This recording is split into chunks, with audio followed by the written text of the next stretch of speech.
Well, that issue of street violence and alcohol is again, of course, in the spotlight. That incident over the weekend and, of course, that tragic death of a New South Wales teenager just last weekend. Thomas Kelly was killed after an unprovoked assault during a night out at Sydney's King's Cross. Tragically, of course, it is not an isolated incident, and our reporter Kumi Taguchi joins us now from Sydney. Kumi, of course, we've seen that further violence at the weekend, which means this message is just not getting through. That's right, Beverly. You know, I'm standing actually just a couple of blocks away from where that kinky took place on Thomas Kelly. In fact, he died just a week ago in the hospital behind me. So the message isn't getting through, but in fact, on the weekend in King's Cross, there was a much greater police presence. There were riot cars, public order vehicles.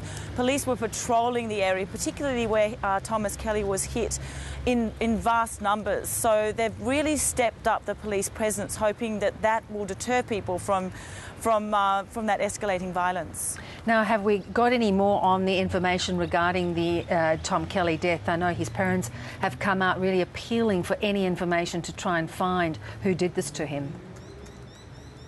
That's right, they were on television last night and there's no more information from last week. Now, the latest was that there was a suspect that the police were looking for. They said it won't be long before they're knocking on his door, but they did then say that it could be days, weeks or even months. So while the investigation is ongoing, you don't really get a sense that it's about to wrap up anytime soon.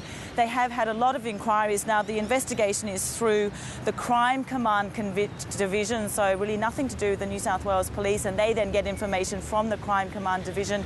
It's under this kind of strike force mohawk. So it's very much, obviously a homicide investigation. They're looking for a murderer.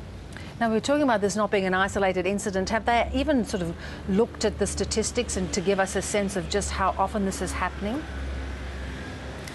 Well, in fact, violence and street crime is prevalent, but statistics in King's Cross itself shows that it really has been one of the lowest levels of crime in that area since the area was very much a designated zone. I mean, the Assistant Chief Police Commissioner here said last week that in fact the crime stats there are very low, but it's really about the injuries that can occur in this kind of street violence, particularly alcohol-fueled violence. And the injuries that these guys are seeing, particularly in St Vincent's behind me, are not that uncommon. Now, Thomas Kelly's death was uncommon, but people being hit and then falling to the ground and suffering these severe brain injuries is not uncommon, and that is in fact increasing. Glassings, punchings, brawls, and those injuries can in fact cause severe brain damage. And what's happening is that you've got a lot of these guys going into the ICUs.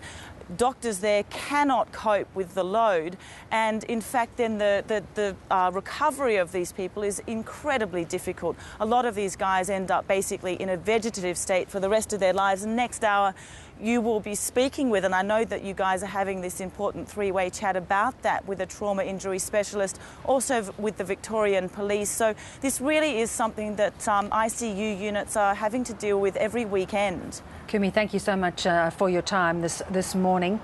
And of course, Kumi's quite right. We will be looking at it from both the health perspective, because some of these injuries really do so much damage, leave people in a really bad condition, as well as, of course, the policing side of it too. The two go hand in hand.